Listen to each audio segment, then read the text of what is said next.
El Plan, el podcast de Headline Comunicaciones. Conversaciones estratégicas. Bienvenidos al Plan, el podcast de Headline Comunicaciones. Hoy tengo a un invitado que me ha hecho sufrir, porque me he tenido que preparar para saber y conocer el contexto político. Y bueno, quiero que nos lleves tú y que nos acompañes a conocer cuál es la influencia de las comunicaciones en este proceso constitucional.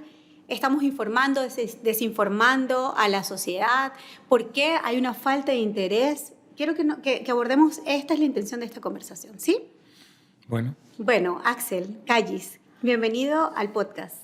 Hola. A ver, evidentemente que estamos en un momento del país que es bastante crudo, álgido, donde la comunicación, y Chile no es la excepción,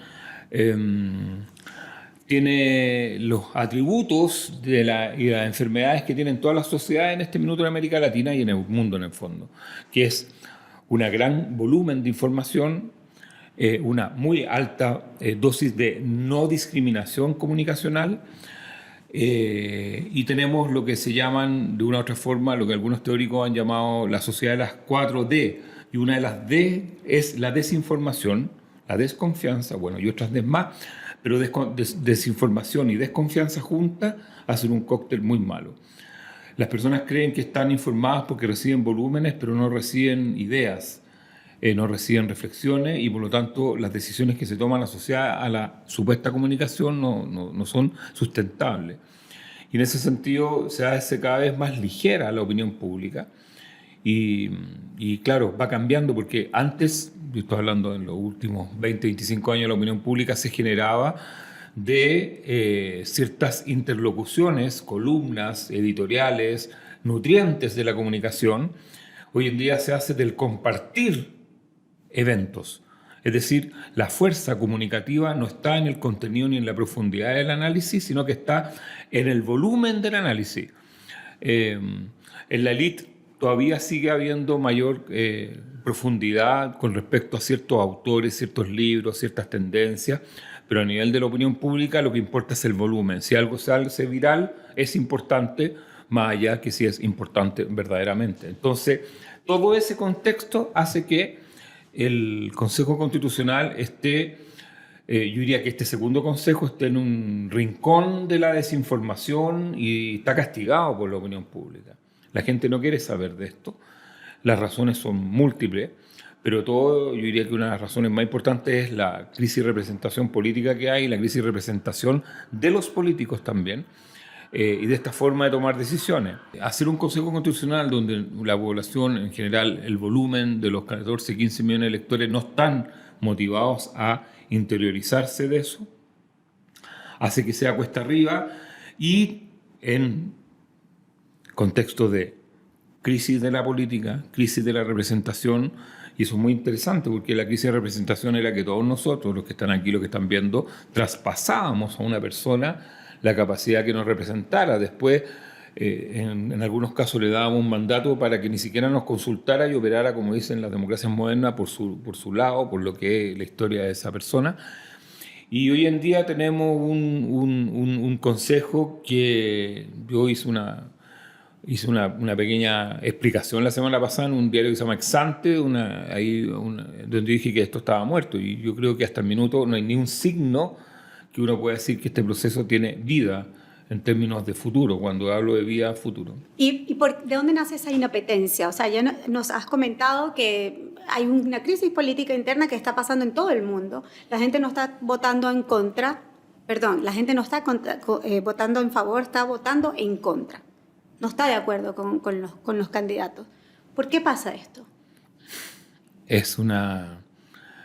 No es fácil, pero voy a tratar de hacer como una síntesis. La agenda de demandas que vienen desde los años 98, 97, lo que se llamó el malestar del PNV, algo que algunas personas conocen, se fue incubando una serie de insatisfacciones con respecto a la relación que existía entre la agenda ciudadana, social, y lo que daba el sistema político, lo que entregaba, los resultados, las resoluciones de este sistema político. Eso se fue fruto de que el sistema se fue trancando, se fue separando y por lo tanto cada vez menos habían respuestas de parte del sistema democrático hacia la demanda social. En síntesis viene un estallido. El estallido social tiene como 3 partes. Si uno hace un análisis, un estallido social, lo primero que hay que decir es un estallido social en ninguna parte del mundo lleva a una revolución, nunca. Un estallido social es como lo que sucede en las familias, que de repente todos se vuelven locos y después siguen caminando y si no van a terapia sale por alguna parte. Fue un estallido social y la agenda de ese minuto era social. Y cuando me refiero a era social es que no era identitaria ni era constitucional, era social. Las personas salieron a las calles y hubo todo este estallido por un tema de pensiones, sueldos, abusos, condiciones laborales, listas de espera, es decir, el paquete clásico de lo que se establece como un reventón social. ¿Qué es lo que pasó con el estallido social? Que a poco andar, yo diría que a las 2-3 semanas empezaron a aparecer causas que no tenían mucho que ver con ese estallido. ¿Y esas causas vienen proporcionadas por los medios de comunicación? O sea, de hecho, el estallido social también es contra los medios de comunicación. De hecho, sitiaron Canal 13, si fueron hacia Mega. O sea, hubo también una expresión de malestar hacia los medios de comunicación y hacia los partidos políticos. Cuando me refiero a que aparecen las causas, es que aparecen banderas a poco andar, después de recordar que viene el estallido, que el 18 de octubre, una semana después está la marcha gigantesca, 1,5 millones de personas y 2 millones y tanto en todo Chile. Y luego, como a la tercera semana, yo diría que a finales de octubre, principios de noviembre, empiezan a aparecer banderas plurinacionales, feminismo, animalismo, y empiezan a aparecer lo que se llaman las causas identitarias. Y de otra forma, el estallido social se va por esos canales. Y al mismo tiempo, y esos canales poco tenían que ver con el estallido social, con el malestar social. Eran más bien causas de grupos. Y ese canal se va y se entronca luego con lo que es el tercer canal, que es lo constitucional. Y lo que se establece es pues, que se hace una asamblea constituyente, o una asamblea constitucional, o un consejo constitucional, no me acuerdo cómo se llama, donde las prioridades no eran las del estallido social, sino que eran las de las identidades que se habían apropiado de la constituyente. Entonces, ¿qué es lo que sucede? Las personas dicen, oye, bueno, yo salí a la calle porque yo quería una mejor pensión, pero la agenda de los derechos sociales no se ve. ¿Y qué es lo que se veía? Plurinacional, feminismo. Se ven una serie de descentralización, animalismo, LGTBIQ+, más. O sea, se empiezan a ver todas las agendas que habían estado postergadas, pero que no eran sociales propiamente tal desde el punto de vista de la demanda en volumen. ¿Y eso en consecuencia está influyendo ahora en y eso el hace Consejo? que una gran parte de ese mundo diga, me secuestraron mi estallido social, en vez de darme respuestas a mí, la política se encausa por lo constitucional y por estos temas, fracaso, rechazo. Porque yo quería que me dieran una pensión, yo quería que y se engarza eso después en este segundo proceso con la agenda de seguridad, que también es una demanda social. Entonces, lo que tenemos ahora es un segundo proceso hecho entre 4 paredes. Bien, puede ser la política rescatando la política, pero en el fondo lo que hay es una fórmula que estaba aparentemente bien diseñada, pero falló en algo. Porque el diseño no contemplaba que republicanos ganaran. Los que tenían que ganar eran los mismos de siempre para ponerse de acuerdo y decir, bueno, acá tenemos la de los expertos, pescamos esto de los expertos, que es donde nos ponemos de acuerdo, le hacemos ticket, plebiscito. ¿Y qué pasó? Que los republicanos sacaron mucho más consejeros de lo que tenían y decidieron meterle mano. Y cuando le metieron las manos, la poca información que había resultó ser que apareciendo los republicanos, se genera esta fuerza que es de Chile Vamos y pierde el carácter político de cocina que iba a ser, llamémosle, sacramentado y todo arriba, dándose las manos diciendo esta es la constitución de los expertos, es la que nosotros necesitamos. Algo neutro, minimalista, que permite conversar, que permite hacer todo y deja todo abierto a la legislación. y lo que no estaba considerado era el triunfo de los republicanos. ¿Y cuál es el riesgo en este caso? ¿Y de qué manera se podría comunicar desde los medios de comunicación, desde los ministerios, desde quienes gobiernan? ¿Cómo se puede ayudar a que la ciudadanía se interese más en este proceso y evitar estos riesgos? No se va a interesar más. No. Eso es lo que tú piensas, no se va a interesar más. No es lo que yo pienso, es lo que yo veo. O sea, yo no pienso, normalmente veo datos y veo muchos datos de mucha gente y no hay ningún indicador que diga que ha aumentado el interés de las personas. Lo que quiere la ciudadanía es una constitución nueva, hoy, 60-70%, pero no con esta fórmula, ni con cualquier otra. La gente quiere que haya una nueva constitución y que aparezca así como de la noche a la mañana, no se sabe cómo ahora. Y por eso es que si fracasa este proyecto, o sea, no sé qué va a pasar. Ahora, y por eso esto no depende de los medios de comunicación, el gobierno no se va a meter en esto, ni los ministerios en el gobierno, ni todo lo que usted dice no se va a meter, porque no tiene por qué meterse un gobierno. Porque si se mete un gobierno, republicano va a decir, se metió el gobierno, por lo tanto esto es un plebiscito contra el gobierno. Entonces el gobierno se submarineó. Y si no hay un gran acuerdo donde se bajen todas las enmiendas que ha planteado el Partido Republicano, que son absolutamente contrarias al sentido común, esencialmente las que son en contra de las mujeres, que esas son las que más dañan en términos reputacionales a la convención o al consejo. Si no se bajan, va a haber encono, y si hay encono, esto va a ser 70-30 el rechazo. Entonces, y ahí nos queda rezar. Nosotros estamos llegando a un escenario donde, sea cual sea, esto continúa. ¿Usted ve series? No. Nunca. Bueno, nunca no. Nunca no. A veces uno en las series, he visto algo, cuando uno dice, las series tienen 10 capítulos, y voy en el octavo y me dice, yo creo que esto no se resuelve en los próximos 2 capítulos, y yo creo que viene una temporada más. Bueno, tal cual. Viene 1 y 2 temporadas más, porque esto no se resuelve en diciembre. Esto va a quedar abierto. Porque si gana el rechazo, o sea, si gana la Constitución republicana, la gente va a salir a las calles a finales de 2024. No tengo ni una duda. Va a haber inestabilidad. Y si no gana y se queda la Constitución de Pinochet, también va a haber inestabilidad. Entonces, por lado y lado, ¿por qué? Porque no hay un proceso, no hubo un aprendizaje del primer proyecto donde se hizo muchas cosas mal. En vez de tomar esas cosas mal, se hicieron igual de mal. Entonces estamos en un estado donde no es posible tratar de entregar una energía que sea transparente y buena onda con las personas. Las personas, cuando ven este proceso, las pocas que se asoman, ven hostilidad, ven desencuentro, ven mala onda, como se dice. Y tú no puedes llamar a aprobar algo que nace de la mala onda. Si esta cosa era un proceso oscuro, político, cocinado, donde iba a haber una constitución de expertos, donde iban a haber 50 personas que iban a decir check, que nos gusta todo, una cosita por aquí, una cosita por allá, para que no parezca cocina, y después íbamos a ir a un plebiscito todos felices. Y eso cambió. ¿Por qué cambió? Porque ganó republicano. Pues. ¿De dónde sale ese desinterés como nación? Olvidemos que hay constituyentes. Cuando tú eres ciudadana y la política no te resuelve los problemas por 20 años, tú dejas de creer en la política. Ya, pero estamos hablando de, nos imaginamos en otro contexto. ¿Hay un tema que influye, por ejemplo, la educación, el sistema educativo, puede ser que influya en esta manera de ser de los ciudadanos? No, esto es cultural. Ok.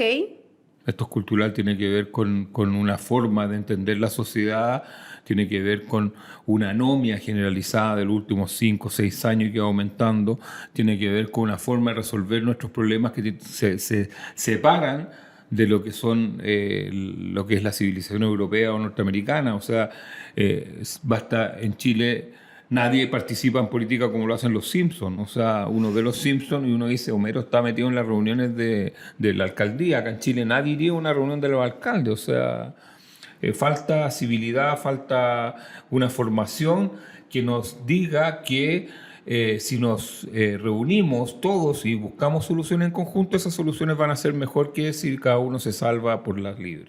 Y usted ha dicho que hay una parte de la sociedad que sí se reúne a discutir, que sí se reúne a dialogar, y otra parte que simplemente está en los puntos ciegos de la sociedad. Yo no veo que nadie se reúna hoy en día a dialogar. ¿A dialogar nadie. Sobre los procesos? No, ya no existe eso. Porque la política está legitimada, el Congreso es un chiste y no... En realidad nadie está hablando, porque todos están en la vuelta corta, y lo que es la vuelta corta son las elecciones municipales el próximo año, consejeros, gobernadores, y por lo tanto yo tengo que hacer la pasada. Así que justamente lo que no hay es diálogo. ¿Y de qué forma nos está dañando esta inmediatez de la información y la poca profundidad? O sea, tenemos una sociedad inestable, una sociedad que tiene el riesgo país va aumentando, y tenemos una cantidad enorme de inversiones paradas de largo plazo porque no se sabe cuáles van a ser las reglas del juego. Yo creo que eso no es poco. Da un poco de miedo pensar que pasamos del oasis. Nunca estuvimos en el oasis. De hecho, si hubiéramos estado en el oasis, no habría habido un estallido social y no estaríamos metidos en este umbrete. Me gustaría saber un poco desde tu mirada personal, ¿qué sueñas para Chile?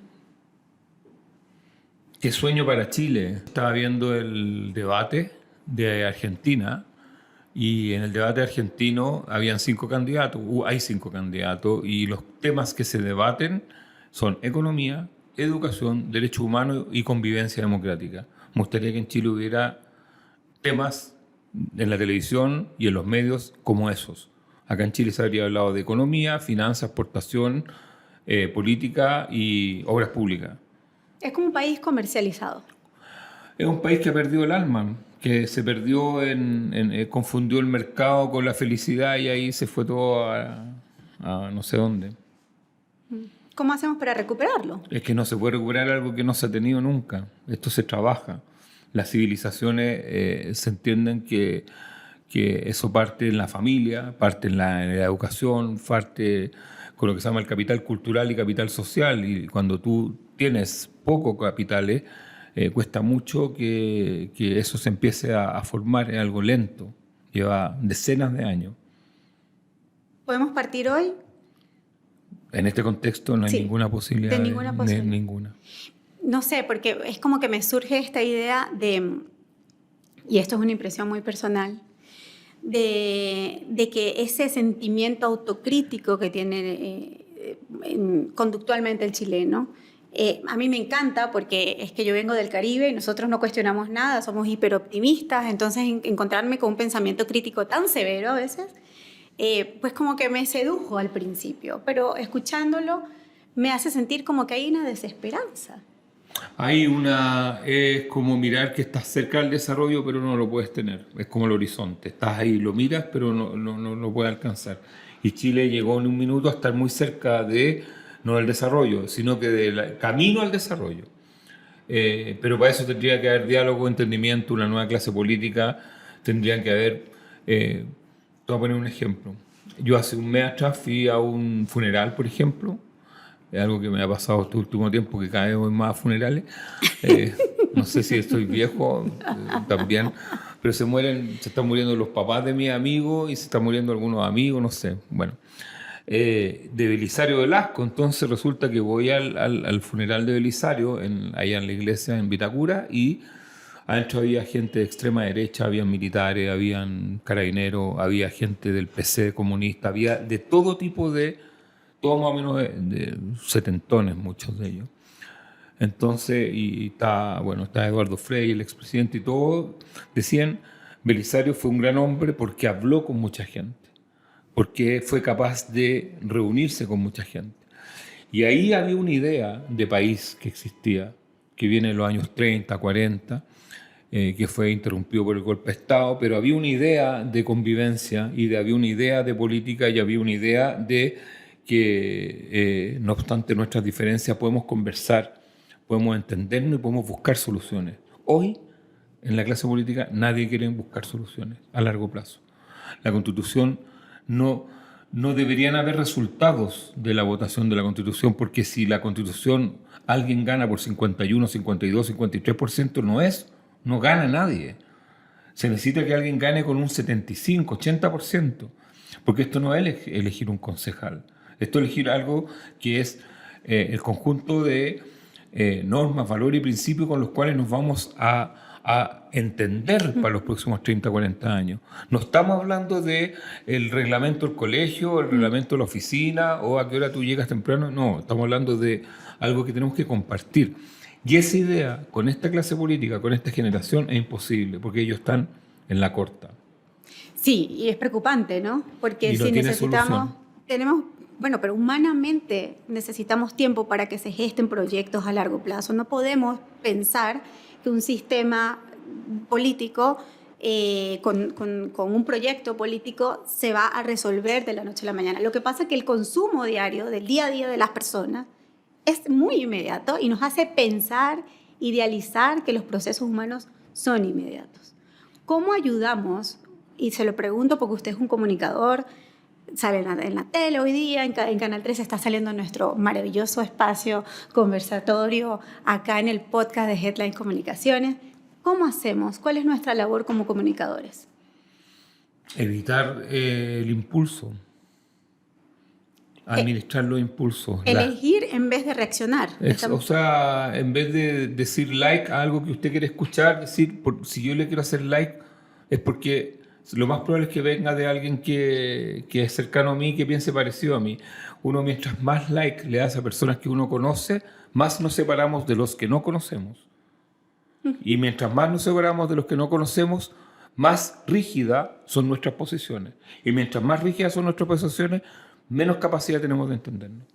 Entonces tiene que aprender a hacerle like a las otras personas que son distintas a usted. Así parte todo esto. Claro, es como que esa pluralidad de la que se habla viene gestada de poder conversar con el que piensa diferente de mí. O sea, conversar y llegar a acuerdo. Y llegar a acuerdo. Exactamente.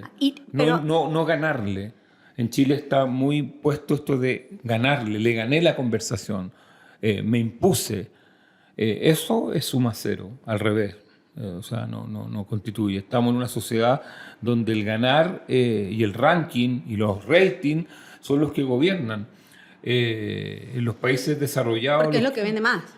Claro, porque en el fondo estamos, es lo que vende más, pero en el fondo estamos con un sistema de valores donde las personas tienen que estar jerarquizadas, o sea, y se han instalado los rankings en los colegios, en los NEM, en las pruebas de admisión, todo es un ranking. Y claro, y ahí se pierde la capacidad de mirar a los demás. Yo no sé, estoy pasando entre el tú y el usted. Me va a disculpar, de verdad, porque es como que No, lo quiero... No voy a disculpar. No.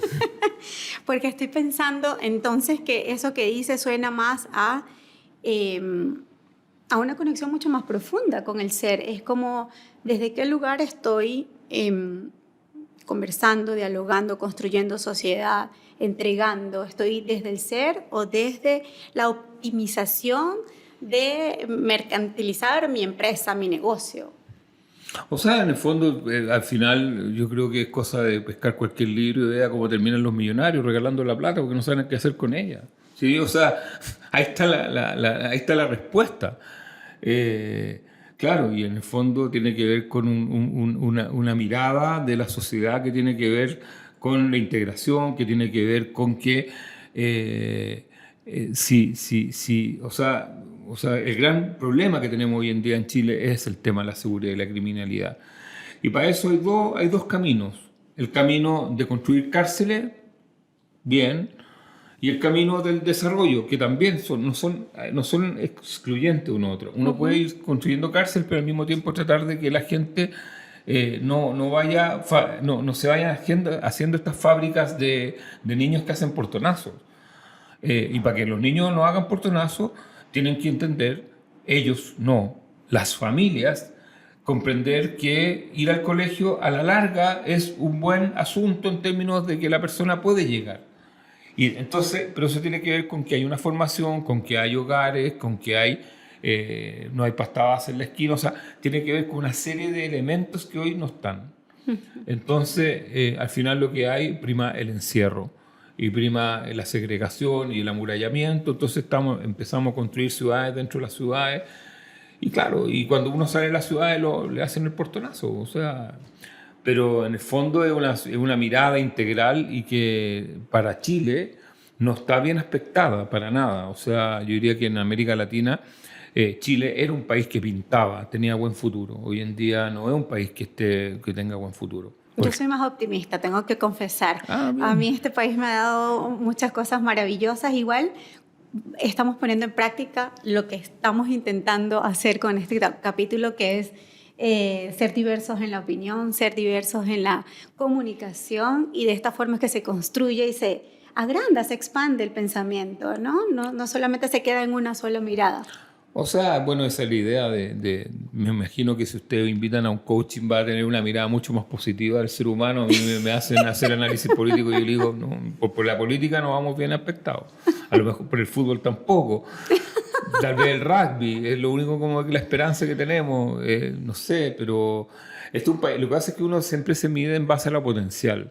Si usted me dice, mire, yo nunca pensé que Chile iba a llegar a esto, claro, pero hace 10 años atrás Chile está en una posición mucho más expectante con respecto a su futuro. Esto es como una persona que a los 27, 28 años tenía un futuro, ahora tenemos 40 y miramos ese futuro, no fue. Entonces se nos está alejando ese futuro. Eso es lo que quiero decir, y ese futuro no se acerca con plata. Son cosas que se cocinan lento todo esto. Entonces, por eso a lo mejor es una posición un poco desesperanzada, pesimista, porque yo vi que estábamos cerquita y ahora ya no lo estamos. Bueno, y desde lo personal, ¿cuál sería el plan? O sea, ¿cuál es su plan? Y le digo esto porque el podcast se llama El Plan. Entonces, vámonos al plan personal. ¿En qué ámbito? En el político, en donde lo quieras fijar. No importa, nuestra audiencia va a estar contenta de escucharte. Puede ser desde el plano humano también, que no pasa nada. Que yo lo hago análisis, yo no soy una persona que tenga como algo que le interesa a las personas. A mí a veces me invitan a programas así como Not News o Vía X, donde me hacen preguntas personales y yo me incomodo y trato de salir porque creo que uno no es noticia. Lo que puede ser noticia o algo es como los análisis que uno hace, los datos que uno entrega. Pero yo creo que no soy como un sujeto para que alguien diga, a mí me realizan, o sea, yo lancé un libro, por ejemplo, el sábado pasado, del Pollo Belli, sobre el Mundial del 74, y Colo-Colo 73, y anécdotas de fútbol y política. Esas cosas me generan mucho bienestar, ir al estadio, estar con mis amigos, así, ir a ver música. ¿Cómo se llama el libro? Sin Amayes. Y Pollo Belli es una persona así como que está en la cultura chilena, junto a Carlos Caselli, son como personas que vienen de hace 50 años, entonces habían jugadores de fútbol y es como compartir eso, cosas de ese estilo. ¿Qué nos quieres decir para las personas que te están escuchando y te están viendo hoy? ¿De qué forma podemos... A ver, ¿qué se me ocurre? ¿Qué se les ocurre a ustedes? No, yo voy a hablar, mira, María, venga. Primero no estoy como acostumbrado darte las gracias por estar en este espacio. No estoy acostumbrado a que en general a todas las entrevistas que voy siempre me llevan así como de rienda suelta, ta. Y como el hecho de tener como espacio para hablar, o sea, normalmente yo tengo 6 minutos, 7 minutos, 8 minutos, 4 minutos, entonces no sé qué hacer con el tiempo, eso es lo primero. A ver, yo en general no quiero ser pesimista, lo que pasa es que el país va a estar en una situación bastante incómoda en los próximos meses y eso es algo que duele porque uno sabe lo que viene después. Cuando uno no cierra algo, yo siempre cuento, no sé, pero a mí me tocó estar en Venezuela el 29 de febrero del año 89, que fue el Caracazo, que fue algo muy importante en la historia de Venezuela. Durante 2-3 días salió todo el mundo a la calle y se saqueó todo lo que había que saquear. Hubo bastantes muertos. Habían cifras de Naciones Unidas que hablaban de 1.000, 2.000, 3.000, muchos de ellos ilegales, indocumentados. Y Venezuela siguió después con Carlos Andrés Pérez, que gobernaba en ese minuto como si nada. O sea, se hizo locos, como que toda la clase política venezolana se hicieron los locos. Siguieron los ADECO, los copellanos, y los dos partidos siguieron gobernando y nunca le hicieron como la vuelta de por qué había pasado lo que pasó en Venezuela. No hubo una reflexión. No hubo una reflexión, no hubo una autocrítica, no hubo un decir, a ver, algo pasó acá. Y luego vino el golpe de Estado de Chávez y bueno, Maduro. Eso es lo que sucede cuando uno no procesa las cosas, cuando uno no le presta atención y las trata de tapar. Es como que uno ve a alguien o personas que tienen un síntoma, que tienen un brote y después vuelven, uno dice, bueno, o me hago cargo o no, o sea, pero hay que hacerse cargo de lo que ha pasado en Chile en los últimos años. Porque estamos avanzando hacia una encrucijada donde la democracia cada vez vale menos. Y todo el mundo dice, puede ir un populista. Y todo el mundo imagina un populista como Bukele, pero también hay populistas como Maduro. O sea, hay populistas que pueden ser muy malos. Y pueden llevar a Chile no a un retroceso como este, pueden llegar al año 20, o sea, a retroceder 100 años. Entonces, hay que preocuparse. Esta cuestión hay que alimentarla, hay que tomar conciencia, hay que tener profundidad y decir, bueno, ¿por qué suceden las cosas que están pasando en Chile? Acá en Chile, la política... como el general del Parlamento como que obvia todo lo que sucede. No nos quiere nadie. No, es que tenemos un 2% del Congreso, un 3% de los partidos políticos. Ya sigamos. Eso en algún minuto explota. Ya explotó una vez. Y si no se trata, la segunda vez va a ser peor. Hay que aprender de los estallidos, hay que aprender de las situaciones y hay que procesarlas. Somos igual que las personas. Eso. Muchísimas gracias. Muy bien. Muchísimas gracias. ¿Usted de dónde es? Yo soy de Venezuela. Y la escuchó hablar del Caracazo, ¿no? Sí. Sí, yo estaba en Caracas cuando sucedió el Caracazo. Yo también. Imagínate. Así que muchísimas gracias y nos vemos en el próximo episodio de El Plan, el podcast de Headline Comunicaciones. El Plan, el podcast de Headline Comunicaciones. Conversaciones estratégicas.